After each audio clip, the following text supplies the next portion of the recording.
Y'all remember James Damore? Is that how you pronounce his name? Damore?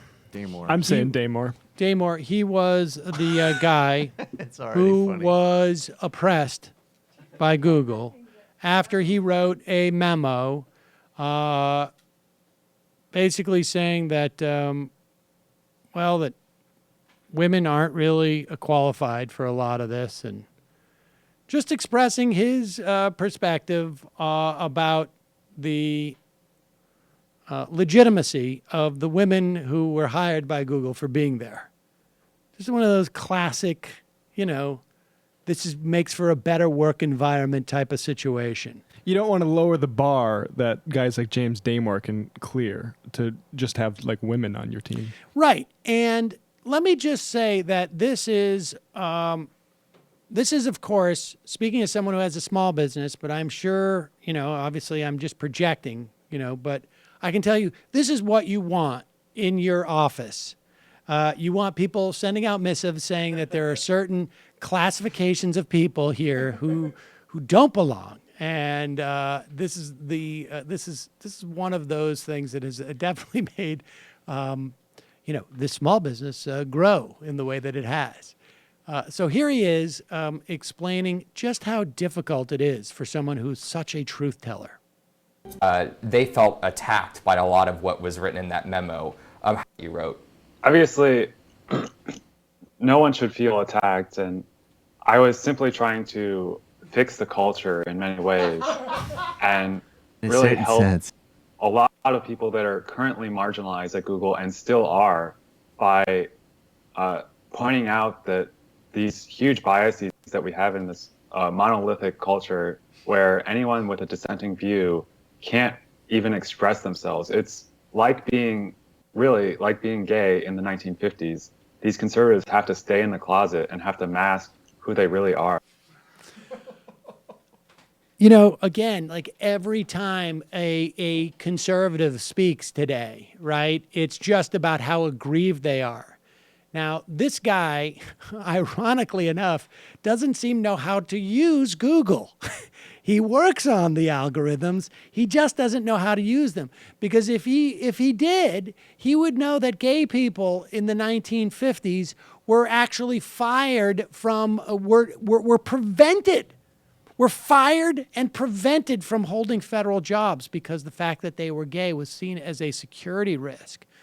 Wasn't what they said. It was just what they did off hours from the federal government by the government. There were all sorts of, obviously, hate crimes. We could go on, but the idea that criticism of your belief system is the equivalent of what gay people went through in the 1950s is just absurd. And the idea that you as an engineer are qualified to say that we can improve the culture here by eliminating essentially women. I was simply trying to fix the culture in many ways. There's definitely a new drop. I was simply trying it. We need to popularize high IQ morons. Yes. There is no better case study of that.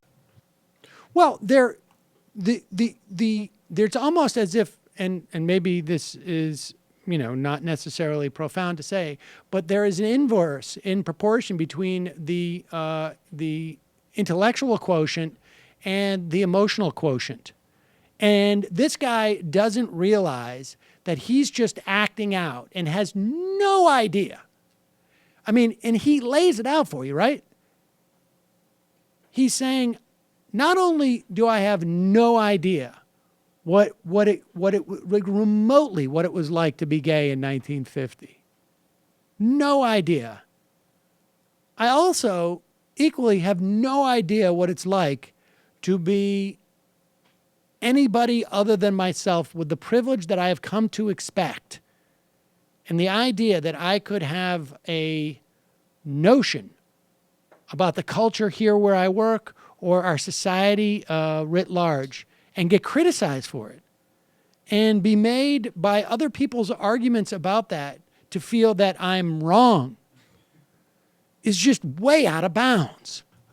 And also history and context free, which is the common theme for all of these people. Well, they have to. There is no there's the lack of emotional and situational awareness and psychological awareness, but then there's this interesting like intellectual rigor is only for coding or only for a graph that proves your bigotry. It's never for maybe you actually should read a book about the experience of gay and lesbian people in the 1950s, or at the very least, I don't know, a Go to Wikipedia Wikipedia summary page before you opine on it. Because history, culture, context, policy, all of that stuff is just soft. I mean, you have... And that's Sam Harris. That's Charles Murray. I mean, that's why that stuff is such a problem. It triggers this kind of ahistorical thinking. Well, I wasn't talking about that. I was just talking about the idea that to be gay, you had to be in the closet. Now, if you're conservative, you have to be in the closet. Right. Right. It's Except a thought for experiment. The president is conservative. The Congress and the Senate dominated by conservatives. State houses dominated by conservatives. Aside from that part, you have to be in the closet. If you want to work in certain areas with people who are thoughtful, then you have to. And the thing is, I think we all remember in the 1950s how Eisenhower was gay, and the whole Eisenhower Congress passed was a law. run by gay people. But there was a couple of It's unbelievable. I don't even understand. I guess there'd be a couple of companies where you couldn't be gay or something. I don't understand. The guy's a moron. Stop equating testing with intelligence. Hi, folks. Sam Seder here. We still need your help on our Patreon page. YouTube ads have come back, but not nearly as much as we had before. So if you can help us out, any little bit helps. Head over to our Patreon page right at this URL, and you'll help us keep helping you by making videos